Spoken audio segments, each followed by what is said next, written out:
نحمده ونصلي على رسوله الكريم اما بعد فاعوذ بالله من الشيطان الرجيم بسم الله الرحمن الرحيم رب اشرح لي صدري ويسر لي امري واحلل عقدة من لساني يفقهوا قولي۔ ناظرین، پروگرام اللہ کے خوبصورت نام کے ساتھ آپ کی خدمت میں حاضر ہے۔ آج ہم انشاءاللہ اللہ سبحانہ و تعالیٰ کے نام الملک پر بات کریں گے۔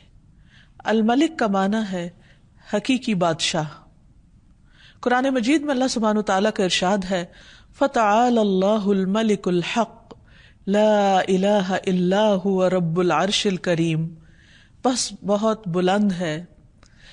بلند ہے اللہ جو سچا بادشاہ ہے، اصل بادشاہ ہے، حقیقی بادشاہ ہے، جس کے سوا کوئی الہ نہیں، کوئی معبود نہیں، عزت والے عرش کا مالک، عزت والے عرش کا رب۔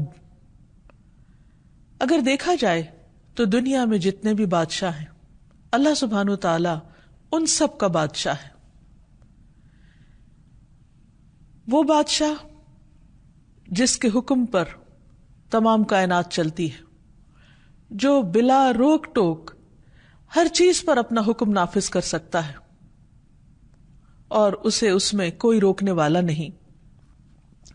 حقیقت یہ ہے کہ سب تعریف اسی کے لیے ہے، سب امور اسی کی طرف لوٹائے جاتے ہیں، اور اس کی بادشاہت کوئی عام بادشاہت نہیں ہے۔ وہ عرش پر بلند ہے، اور عرش ساتوں آسمان اور ساتوں زمینیں اللہ کی کرسی کے سامنے ایسے ہیں جیسے ایک وسیع صحرا میں ایک چھوٹی سی مندری، ایک چھوٹا سا رنگ، اور پھر اللہ سبحانہ تعالیٰ کے عرش کے سامنے وہ کرسی ایک چھوٹے سے رنگ کی طرح ہے۔ آپ سوچئے کہ وہ عرش کتنا بلند ہے، اور جو خود اس پر مستوی ہے وہ کتنا بڑا ہے، کتنا عظیم ہے۔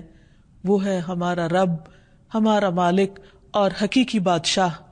اور اس دنیا میں جتنے بھی کام امور پاتے ہیں، جتنی بھی چیزیں چل رہی ہیں، جو کچھ بھی ہو رہا ہے، دراصل وہ سب اسی کے حکم پر چل رہا ہے، اور اس پر اسی اکیلے کا فیصلہ نافذ ہے۔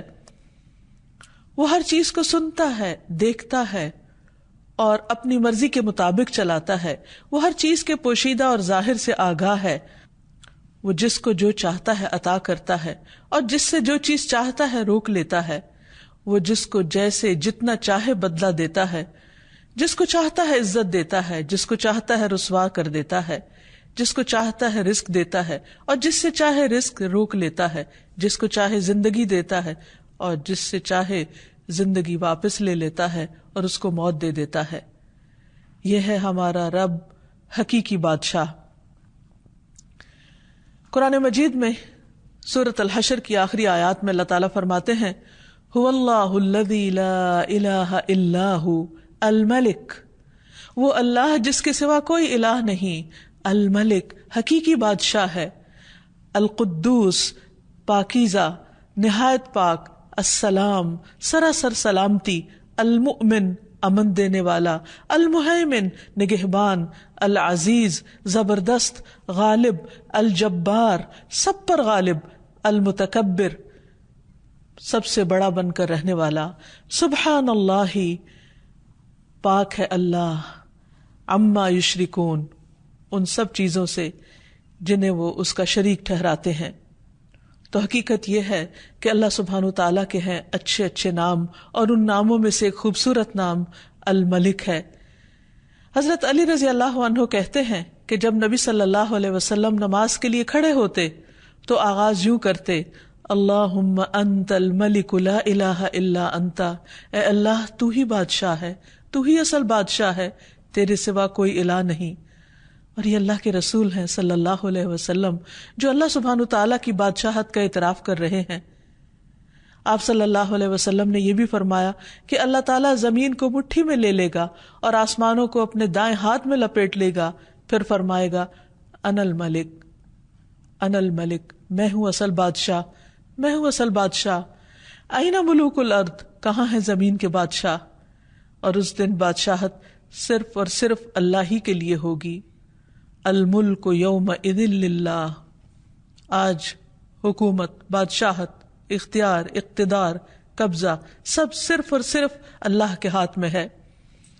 نبی صلی اللہ علیہ وسلم نے فرمایا جب رات کا 1/3 حصہ گزر جاتا ہے تو اللہ تعالیٰ آسمان دنیا پر نزول فرماتے ہیں اور اعلان کرتے ہیں انا الملک، انا الملک، میں ہوں بادشاہ، میں ہوں بادشاہ، کون ہے جو مجھ سے دعا کرے تو میں اسے قبول کر لوں۔ یعنی بادشاہ حقیقی جو عرش عظیم کا مالک ہے وہ ہمیں پکارتا ہے اور ہم سے چاہتا ہے کہ ہم اس سے مانگیں اور وہ ان سب کو عطا کرے جو وہ چاہیں۔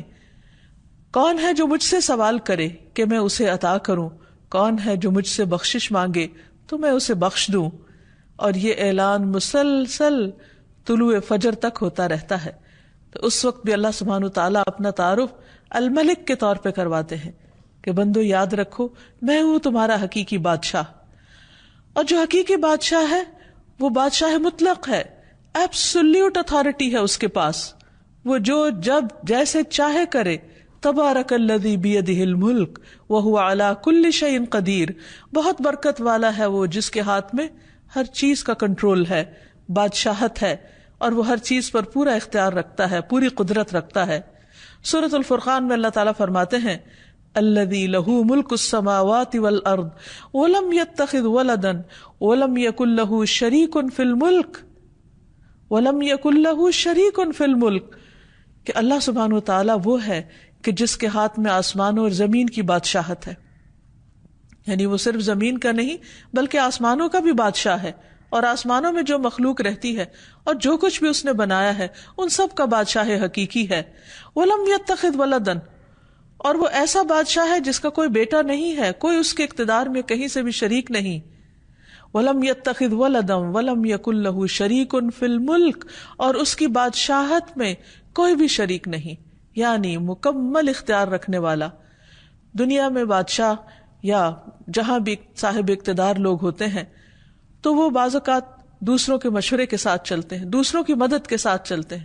ان کی حکومت کو چلانے کے لیے ایک فوج چاہیے ہوتی ہے، خزانہ چاہیے ہوتا ہے، لیکن اللہ سبحانہ وتعالیٰ ہر چیز کے اوپر مکمل اختیار رکھتا ہے، اسے کسی کی بھی مدد اور کسی کے بھی خزانوں کی ضرورت نہیں، تمام کے تمام خزانے اس کے اپنے ہاتھ میں ہیں۔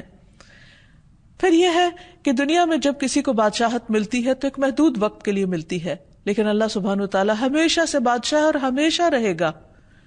پھر یہ کہ دنیا کے بادشاہوں سے بہت سی چیزیں اوجھل رہتی ہیں، انہیں معلوم ہی نہیں ہوتی، بعض اوقات ان کے فیصلے عدل و انصاف پر مبنی نہیں ہوتے، بعض اوقات وہ فیصلے کر لیتے ہیں لیکن ان کے فیصلے نافذ ہی نہیں ہوتے، جبکہ اللہ سبحانہ وتعالیٰ کا ہر فیصلہ علم اور حکمت پر مبنی ہوتا ہے اور اس کا ہر فیصلہ نافذ ہوتا ہے۔ ایسا نہیں کہ وہ حکم دے اور اس کا حکم مانا نہ جائے، وہ کسی کو کچھ کہے اور اس کی تابعداری کی نہ جائے۔ ہاں، وقتی طور پر اگر انسان کو کچھ اختیار حاصل ہے تو وہ بھی بہت محدود ہے اور اس کے بارے میں بھی اس سے پوچھا جائے گا۔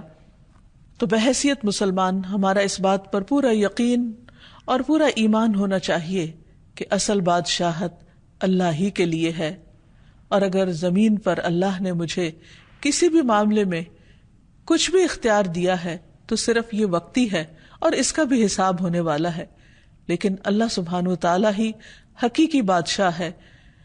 سورۃ المؤمنون میں آتا ہے، اللہ تعالیٰ فرماتے ہیں قُلْ مَنْ بِيَدِهِ مَلَكُوتُ كُلِّ شَيْءٍ وَهُوَ يُجِيرُ وَلَا يُجَارُ عَلَيْهِ، ان سے پوچھئے بتاؤ بادشاہی کس کے ہاتھ میں ہے، بادشاہ کون ہے، اور وہ کون ہے جو پناہ دیتا ہے اور اس کے مقابلے میں کسی کو پناہ نہیں مل سکتی۔ سورۃ یاسین میں اللہ تعالیٰ فرماتے ہیں فَسُبْحَانَ الَّذِي بِيَدِهِ مَلَكُوتُ كُلِّ شَيْءٍ وَإِلَيْهِ تُرْجَعُونَ، پاک ہے وہ اللہ، وہ ذات جس کے ہاتھ میں ہر چیز کی بادشاہت ہے، ہر چیز پر وہ چھایا ہوا ہے، ہر چیز پر غالب ہے، ہر چیز پر اس کا حکم چلتا ہے، اور تم سب اسی کی طرف لوٹائے جاؤ گے، اسی کے پاس پہنچو گے، پھر وہ تم سے حساب لے گا، تم سے پوچھے گا۔ اور جہاں تک اختیارات کا تعلق ہے تو دنیا میں جتنے بھی بادشاہ ہیں ان کے پاس جو بھی خزانے ہیں وہ محدود ہیں اور وہ ختم ہو جاتے ہیں، اور ان کو بھرنے کے لیے انہیں مختلف وسائل اختیار کرنے پڑتے ہیں، جبکہ اللہ سبحانہ وتعالی اس کو خرچ کرنے کے لیے کسی سے کچھ لینے کی ضرورت نہیں ہوتی۔ ایک روایت میں آتا ہے رسول اللہ صلی اللہ علیہ وسلم نے فرمایا، اللہ کا ہاتھ بھرا ہوا ہے، اسے رات دن کی بخشش کم نہیں کرتی، وہ دن کو بھی دیتا ہے، وہ رات کو بھی دیتا ہے، اور یہ دینا اس کے خزانوں میں کمی نہیں کرتا۔ آپ نے فرمایا، کیا تمہیں معلوم ہے کہ جب اس نے آسمان و زمین پیدا کیا اور جب سے پیدا کیے اس نے کتنا کچھ خرچ کیا؟ یعنی جب سے یہ دنیا بنی ہے اس نے کیا کچھ نہیں دیا، وہ دیتا ہی چلا جا رہا ہے۔ عام طور پر دنیا میں وقتی طور پر جب کسی کو اقتدار ملتا ہے یا بادشاہت ملتی ہے تو اس کے پاس جو بھی خزانہ ہوتا ہے یا خرچ کرنے کو ہوتا ہے وہ محدود ہوتا ہے، اور بعض اوقات خرچ کرنے کے بعد وہ ختم بھی ہو جاتا ہے، اور اس خزانے کو بھرنے کے لیے مختلف طرح کے ہیلے کرنے پڑتے ہیں۔ لیکن اللہ سبحانہ وتعالیٰ کسی کا بھی محتاج نہیں، وہ دن رات خرچ کرتا ہے لیکن اس کے خزانوں میں کسی قسم کی کوئی کمی واقع نہیں ہوتی۔ رسول اللہ صلی اللہ علیہ وسلم نے فرمایا، اللہ تعالیٰ کا ہاتھ بھرا ہوا ہے اور وہ اس میں سے دن رات خرچ کرتا ہے، لیکن تمہیں معلوم ہے کیا کہ جب سے اس نے آسمان و زمین پیدا کیے ہیں اس نے کتنا خرچ کیا ہے؟ اس نے بھی اس میں یعنی اس وقت سے خرچ کرنے نے اس میں کوئی کمی نہیں کی، یعنی اس کا ہاتھ پھر بھی بھرا ہوا ہے، وہ جتنا بھی دیتا چلا جائے اس کے خزانے کم نہیں ہوتے، وہ کسی کا محتاج نہیں، اسے کسی سے قرض نہیں لینا ہوتا، اسے کسی سے لے کر نہیں دینا، وہ پوری طرح مالک بھی ہے اور پھر بادشاہ بھی ہے۔ پھر فرمایا کہ اس کا عرش پانی پر ہے اور اس کے دوسرے ہاتھ میں ترازو ہے جسے وہ جھکاتا اور بلند کرتا رہتا ہے، یعنی جیسے جس چیز میں چاہے تصرف کرے، اسے کوئی روکنے والا نہیں ہے۔ اس کے برعکس بندوں کی بادشاہت بہت محدود ہے، وقت کے اعتبار سے بھی اور ان کے پاس جو اختیارات ہیں اس کے اعتبار سے بھی۔ لیکن کتنی حیرت کی بات ہے کہ ہم اگر دنیا میں کسی کے پاس کچھ بھی اختیار ہو تو اس سے فوراً مروب ہو جاتے ہیں، اس سے ڈرنے لگتے ہیں، اس کی مرضی کی بات کرنے لگتے ہیں۔ لیکن اس کے برعکس اللہ سبحانہ وتعالی جو پوری کائنات کا بادشاہ ہے اور ہر چیز کا اختیار اس کے پاس ہے، ہم اس سے ڈرتے نہیں، اس کے آگے جھکتے نہیں۔ یہ کس قدر ناسمجھی کی بات ہے، اور بات وہی ہے جو اللہ سبحانہ وتعالی نے خود فرمائی، وَمَا قَدَرُ اللَّهَ حَقَّ قَدْرِهِ، انہوں نے اللہ کی قدر ہی نہیں کی جیسا کہ حق ہے اس کی قدر کرنے کا۔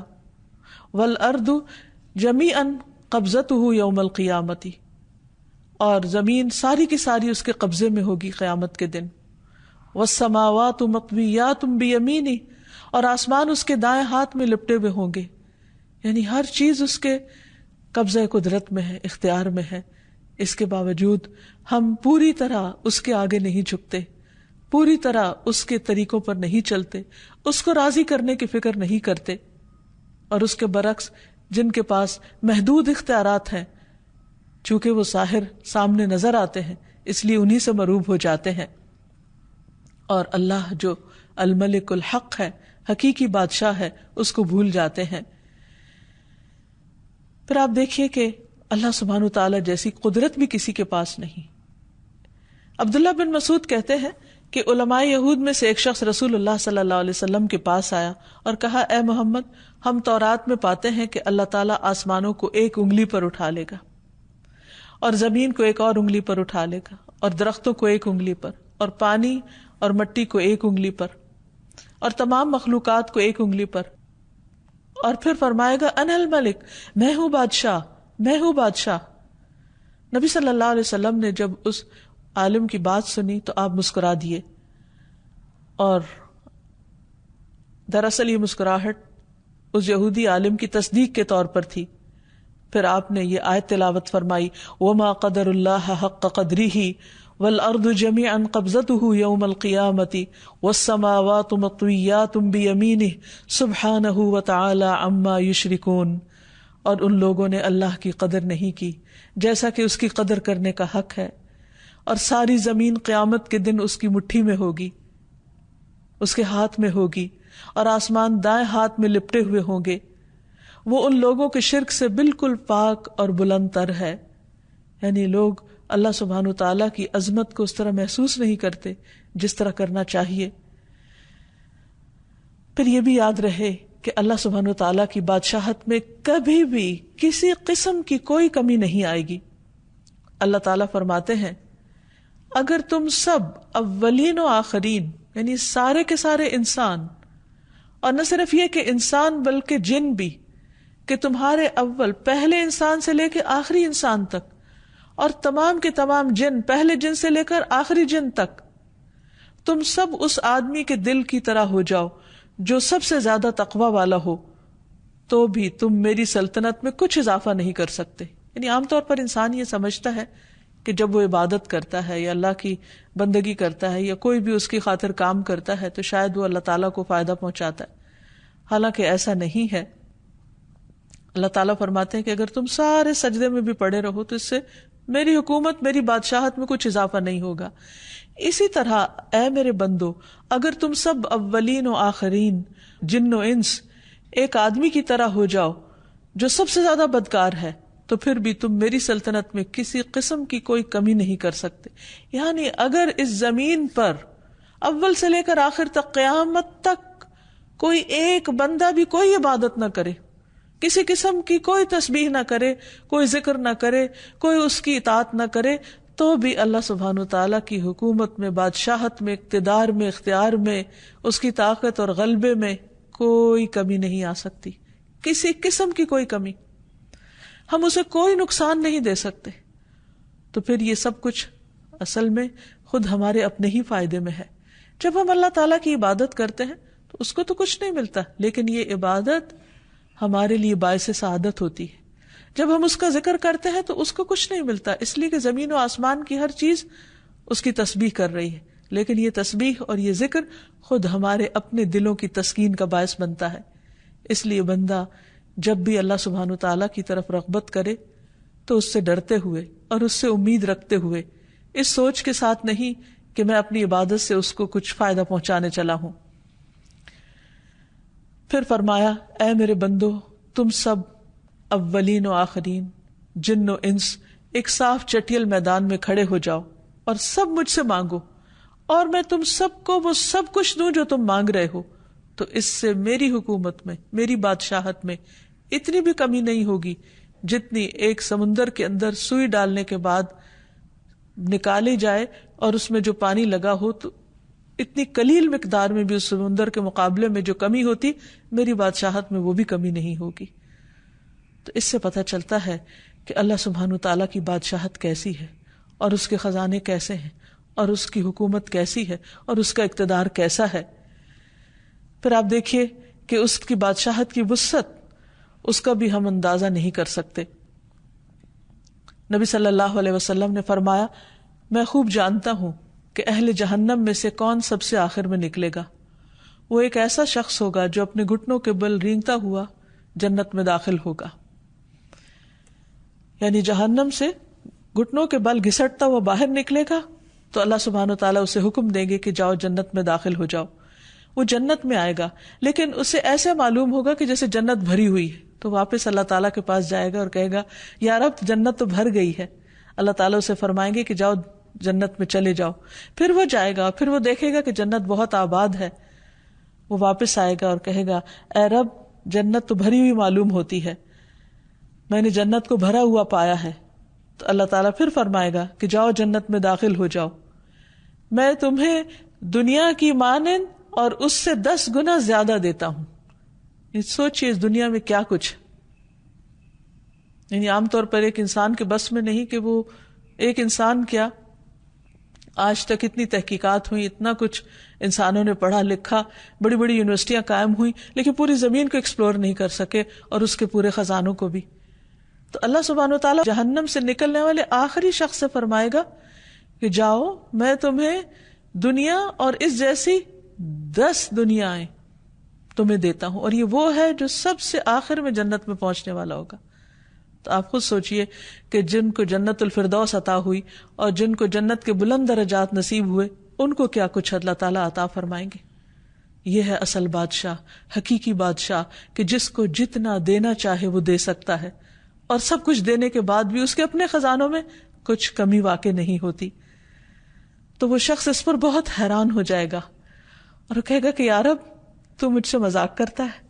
واقعی اتنا کچھ، یعنی اسے یقین نہیں آئے گا کہ اتنا کچھ بھی مل سکتا ہے.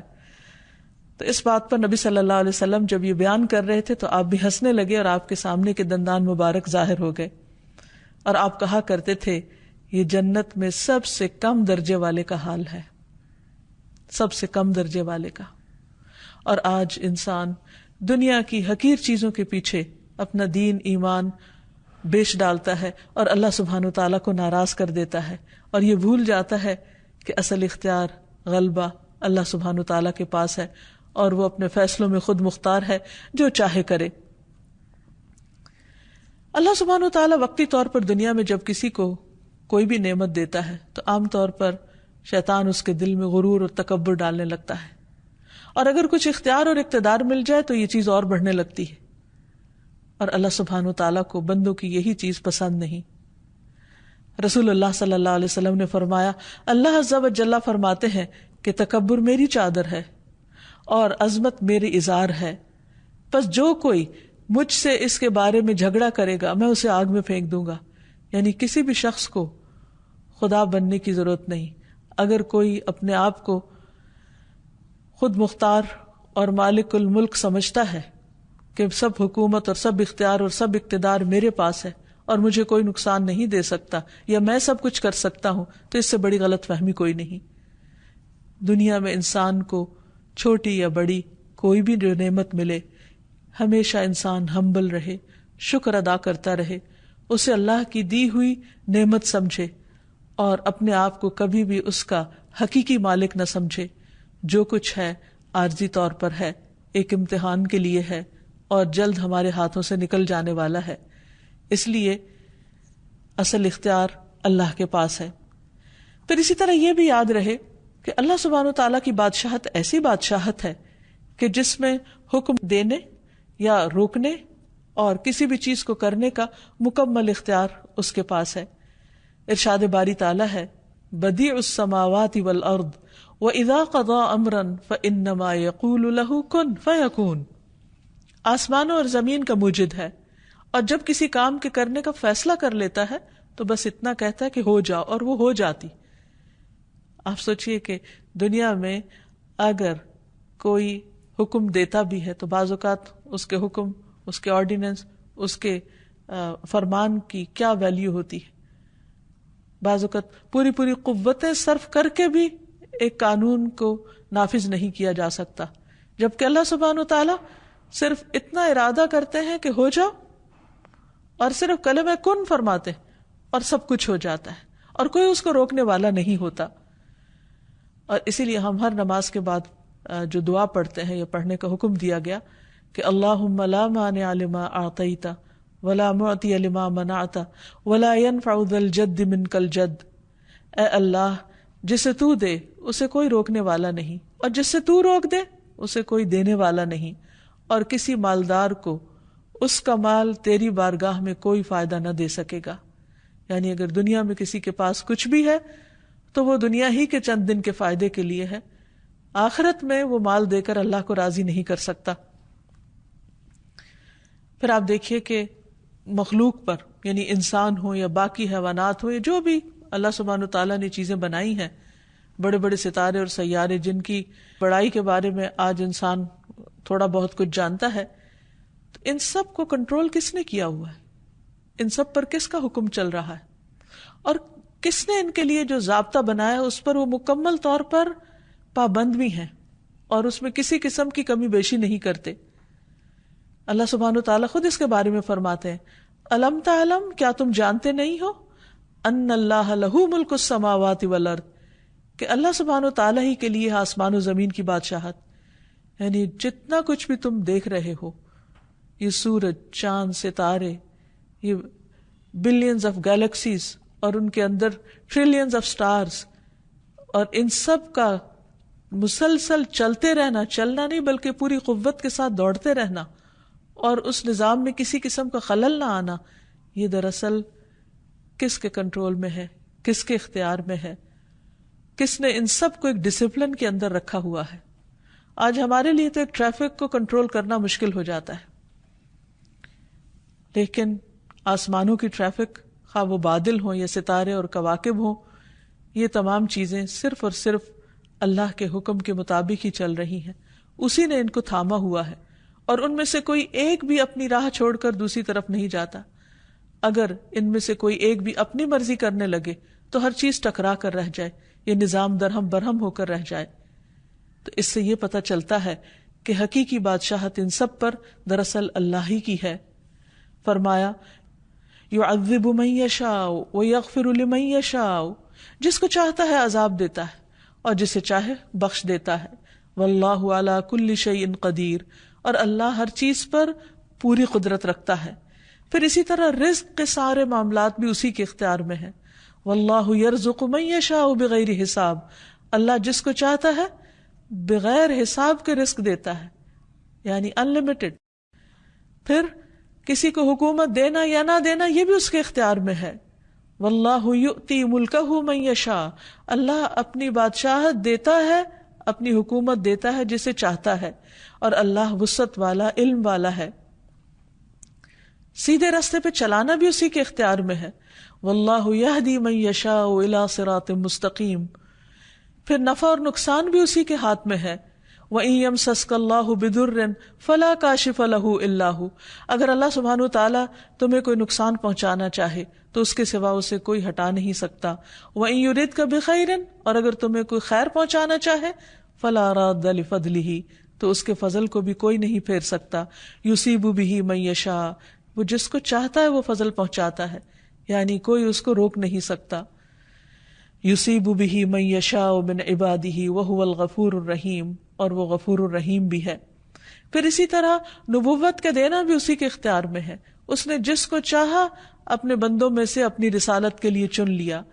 پھر ہر طرح کا فضل دینا بھی اللہ کے اختیار میں ہے، یعنی کوئی کسی سے اللہ کی نعمت کو چھین نہیں سکتا، اور اسی لیے حسد کرنا منع کیا گیا ہے، کیونکہ وہ اللہ کا فیصلہ ہوتا ہے، وہ جس پہ جو چاہے رحمت فرمائے۔ پھر اسی طرح بیٹے اور بیٹیاں دینا بھی اللہ کے اختیار میں ہے۔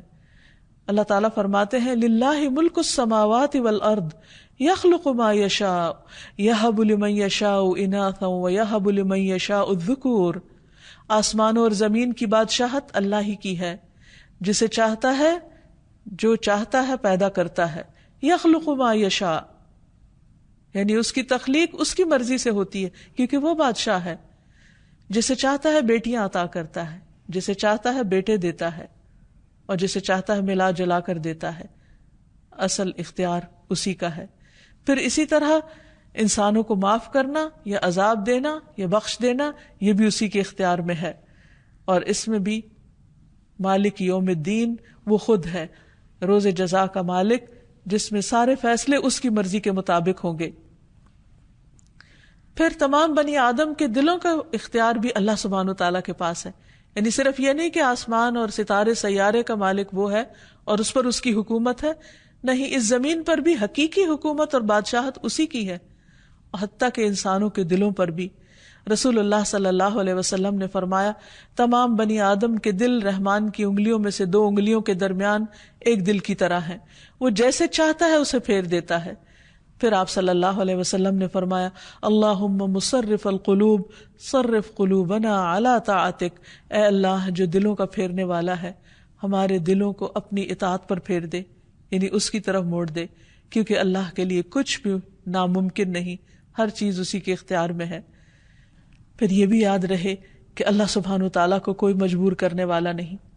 دنیا کے بادشاہ بعض اوقات وہ مجبور ہوتے ہیں، وہ اپنے حواریوں اور اپنے دوسرے مددگاروں کی مرضی کے مطابق فیصلے کرتے ہیں، بعض اوقات وہ اپنی خواہش کے مطابق فیصلے بھی نہیں کر سکتے، لیکن اللہ سبحانہ وتعالیٰ کی بادشاہت ایسی بادشاہت ہے کہ جس میں وہ جس کو جو چاہے عطا کر دے، جو چاہے فیصلہ کر دے، کوئی اس کے فیصلوں پر حاوی نہیں ہو سکتا۔ نبی صلی اللہ علیہ وسلم نے فرمایا تم میں سے کوئی کبھی یوں نہ کہے کہ اللہ اگر تو چاہے تو مجھے معاف کر دے، تو چاہے تو مجھ پر رحم فرما، نہیں، بلکہ پورے عزم سے مانگے، کیونکہ اللہ جو چاہے کرتا ہے، وہ جو چاہے کرتا ہے، کوئی اسے مجبور کرنے والا نہیں، اس لیے اس سے خوب اچھی طرح پورے یقین اور اعتماد کے ساتھ مانگو۔ اور ایک اور چیز یہ کہ اس کی بادشاہت ایسی بادشاہت ہے جس میں وہ ظلم نہیں کرتا، دنیا میں اگر انسان کو چند انسانوں پر بھی کچھ اختیار مل جائے تو اس اختیار کی وجہ سے بعض اوقات وہ ان کے حقوق مارنے لگتا ہے یا ان پر ظلم کرنے لگتا ہے، ان کو اپنے کنٹرول میں لینے لگتا ہے. لیکن اللہ سبحانہ و تعالیٰ کسی پر ظلم نہیں فرماتا. ابی رضی اللہ عنہ کہتے ہیں اگر اللہ اپنے آسمان والوں اور زمین والوں کو عذاب دینا چاہے تو وہ دے سکتا ہے اور وہ ان پر ظلم کرنے والا نہ ہوگا، اور اگر وہ ان پر رحم کرنا چاہے تو کر سکتا ہے، تو اس کی رحمت ان کے لیے ان کے اعمال سے زیادہ بہتر ہے. تو بہرحال اگر ہمیں یہ یقین ہو جائے کہ حقیقی بادشاہ وہ ہے تو پھر ہم سب اس کے آگے عاجزی کرنے والے ہوں، اس سے ڈرنے والے ہوں، اس سے مانگنے والے ہوں اور اسی کے سامنے اپنی حاجات رکھنے والے ہوں.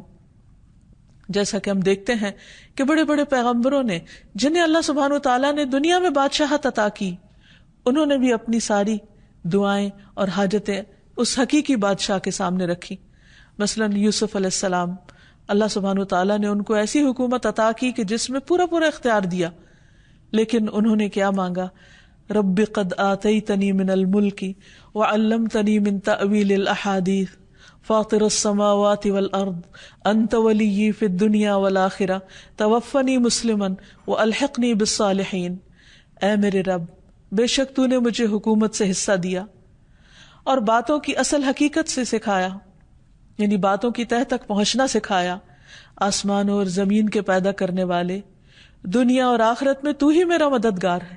یعنی انہیں اپنی بادشاہت پر کسی قسم کا کوئی فخر نہیں تھا اور انہوں نے اسے کوئی اپنی ذاتی ملکیت نہیں سمجھا، بلکہ کیا کہا کہ یہ سب کچھ دراصل تیری ہی مدد سے تھا.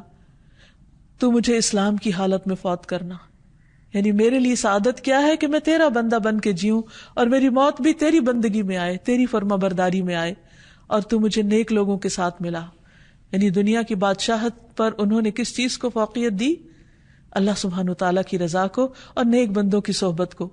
سلیمان علیہ السلام، جن کے لیے اللہ سبحانہ وتعالیٰ نے ہر چیز کو مسخر کر رکھا تھا، ہواؤں کو مسخر کر رکھا تھا، جنات کو مسخر کر رکھا تھا، پرندوں کو، ہر طرح کی فوجیں تھیں ان کے پاس، لیکن وہ اللہ کے فرما بردار بندے تھے. وہ کیا دعا کرتے ہیں؟ رب اغفر لی وہب لی ملکا لا ينبغی لأحد من بعدی انک انت الوہاب. وہ بھی اللہ ہی سے مانگتے ہیں، اے رب مجھے بخش دے. کس قدر عاجزی ہے، سب کچھ ہوتے ہوئے بھی کہتے یا رب مجھے بخش دے، اور ایسی بادشاہت دے جو میرے بعد کسی کے لائق نہ ہو. یقیناً تو بہت عطا کرنے والا ہے.